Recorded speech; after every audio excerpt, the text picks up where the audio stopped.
So, if I stand here, and if I have a clown face, sometimes you may think you already have it. If I have a clown face on me, a face mask, and then I am talking to you, how would that affect your speech?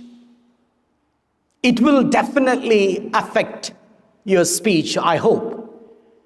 You may become quite silly with me. You may fool around with me because I am coming in front of you with a clown face. And it affects the way you talk to me, it affects the way your language is constructed.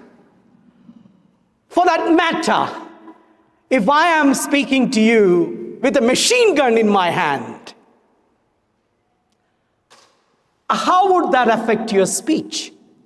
You'll be very respectful to me. You'll be like, Father Body, don't do that, do this. I will probably control your speech with the gun I carry. If I carry a cross and speak to you, how would that affect your speech? If I'm standing here and carry a cross and talking to you, you'll be like, there is a peaceful dove talking to us about forgiveness and love. Jesus saved, he is harmless. The reason I mentioned these three examples, a lot of the time speech, if you look at the history of speech, it has been affected by the situations, the struggles, the problems faced by people. The speech in written form, speech in verbal form. Public orators, those who changed the society, political activists, spiritual leaders, their speech, their language, what they say, what they communicate has been increasingly affected by where they lived. Within that lens, we look at the three readings. The first reading is from Isaiah. Isaiah's speech, what he communicated to his people, is affected by what is happening around Isaiah. What is happening around Isaiah? He is talking to two group of people, Zebulun and Naphtali. What are Zebulun and Naphtali? They are the two tribes of the 12 tribes of Israel. One of the problems Israel was facing on a bigger scale in terms of the northern kingdom, where there is 10 tribes, and then there is Judah, which is the southern kingdom, where there is 2 tribes. The fundamental problem was Jacob had 4 wives. You know, when you have 4 partners and then you have multiple children in them, good luck, it's fun. That is exactly what happened in the time of Israel, where Jacob had 12 sons, 4 different women. I have the name of the woman: Leah, Rachel, Bilhah, and Zilpah. And he must have got really old. He couldn't have another wife after that. Anyhow, 4 women, 12 sons, and there is 12 sons and 12 tribes under each sons, and they couldn't get along well. And then if you look at the history of the empire in that particular area, there was always divisions about the David-Saul tension. David is David is Judah tribe, Saul is Benjamin tribe. There is always tension between different tribes, and they increasingly become quite tribalistic, and their language and their speech, the way they communicate, is very affected by all their tensions. And in the time of after Solomon, heavy taxation, forced labor, and centralization in Jerusalem. Everyone should come to Jerusalem. These kind of policies divided the tribes again. And then what happened when they were divided? They were easily captured by the neighboring countries. And the first 2 people who were captured was Zebulun and Naphtali. Why? Because Zebulun and Naphtali, which we became familiar through the reading, is very close to Galilee. They are on either side of the lake of Galilee. So it is the way of trade. People who comes through trade attack the towns nearby, and that is why Zebulun and Naphtali is conquered. And probably because they were so divided against each other, the other 10 tribes did not come to save the 2 tribes, Zebulun and Naphtali. And now that is the context Isaiah saying, you are divided, you are captured, but there is a new light coming in. What is the context of Jesus? The same context. He continues to see the division among the people of Israel. One of the continuous theme in the gospel or in the Bible is gathering. When Jesus says, I have come to gather the people, there are sheep, there are who is outside, but I want to gather the sheep. Like a chicken gathers the chicks, I want to gather. So the continuous theme in the Bible is gathering of his people. That is the heart of God comes through. So Jesus is talking to his audience and saying, you are divided among yourself. The first thing we have to do, we have to come together. So what he does, symbolically, he creates 12 tribes. What is the 12 tribes? The 12 disciples as a community. See, the 12 tribes of Israel was so dispersed, divided among themselves. Now Jesus talking to the same people and saying, I will be your light and salvation, but I cannot do it unless there is a community that is healed. So he gathers symbolically 12 men or 12 people as a 12 tribe, but they are united. And when we comes to the second reading, St. Paul says, this is the desire of Jesus to gather. But what is Christians doing? They are doing exactly what in the history Jews have done. We are divided among ourselves. Father Bonnie is so liberal. Father Franco is so labor. We are... sorry, it just came out. Yeah, I have converted him. Anyway... I am a lax Catholic. I am a progressive Catholic. I love Latin Mass. I love Mass facing the people. There is so many divisions. And one division St. Paul talks about is, I am better than anyone else because I've been baptized by Father Terry. I am better than anyone else because I've been baptized by Father Franco. I am better than anyone else because I've been baptized by someone else. So all these divisions in the Christian church, and it is affecting the language of the people, but it is also affecting the language of the prophets. One of the struggles we recently came across when I was reading the hate speech law, from my point of view, great. Now we don't hurt each other with our speech. But if we are relying on laws,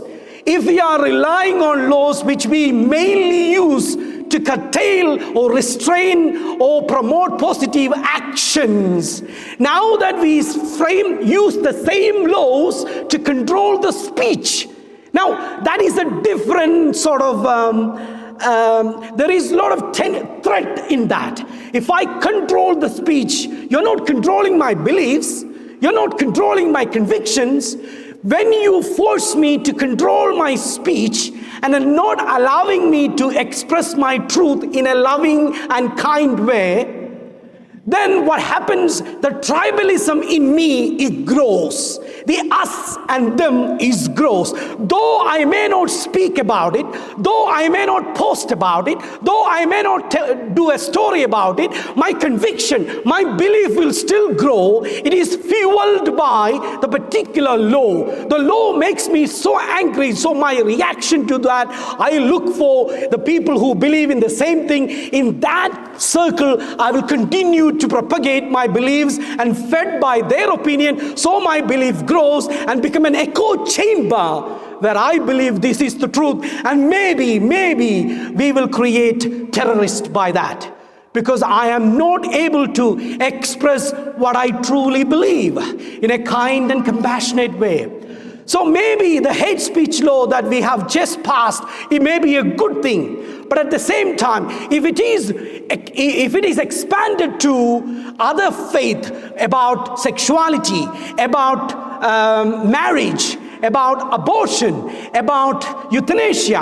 And as a Catholic priest, if I am not able to express my views about life, death, marriage, all the other fundamental existential problems of the Catholic Church that truly teaches and believes universally, then there is a problem, because I am not able to speak and promote my faith and morality, but in a loving, gentle way. But if to say that abortion is wrong, then I'm getting cancelled on social media. I'm getting cancelled. I'm getting written letters to me that, Father Bonnie, you should not speak. It is hate speech. No, it is a speech that is promoted by, because from the moment of death, from the moment of conception till death, life should be treated with full dignity. And if I can't preach that, then they are not only curtailing my speech, they are curtailing my whole capacity, complete existence as a human being. So there are threats in it. But our speech is never controlled by the politicians. Our speech is not controlled by what is happening around us. Our speech is controlled by the cross of Jesus. And that is what St. Paul says. What Jesus came to upon the cross is to gather. Anything that divides is against God and God's kingdom. And that is the one thing continuously we see in the Bible, that the God the Father wants to gather. And he sent prophets. Then God the Son come to gather. And he gave his price on the cross by forgiveness, healing, and reconciliation. And he sent us the spirit of unity. So the Greek, the Jews, the Indians, the Australians, the black and the white, everyone can together come under the power of the cross and be one together. It is not uniformity, but it is unity in the power of the cross. And what is cross? Through every sin, through every division, the power of God can heal and work through us. The power of God convicts of immorality. The power of God unites us in faith, which respects life, hope, and faith. It is for the faith, it is for the love that Christ died on us and Christ brings us. So our speech should be crucified speech. A crucified speech of my ego dies when I speak. My capacity to say, this is it, I'm not open to anything else, that dies on the cross. My anger, my tribalism, my animalistic tendencies dies on the cross. And even if I see a person who is thinking different than me, I become so compassionate and kindness, and I am able to say, this is what I believe, and this is what I strongly believe, but I totally respect you. But in this world, we can exist together because we believe in a God who is loving and kind. Indeed, what we believe affects our speech. But if we truly hold on to cross, where there is room for everyone, and when I say everyone, including, we say, the hardened sinners, if we can use that term, everyone has a room at the cross, because Christ died for all of us. And the power of the cross has changed the history of the world. Cross once created violence. When Romans put the cross in front of the people, they got scared. They didn't speak. The speech was controlled by the ultimate weapon of torture. That was cross. And one person changed the nature of cross by the sacrifice of his life. That is Christ. And we can change any weapon of aggression. We can change any terrorist. We can change any oppression by killing our ego, by transforming and conforming ourselves to the cross of Christ. If Christ can turn speech into mercy and love and kindness by overturning an instrument of torture which controlled the speech of violence and crime and fear, then so we can transform speech. The weapon we carry, the cross of Christ, not just in our hands, but in our hearts too. Amen.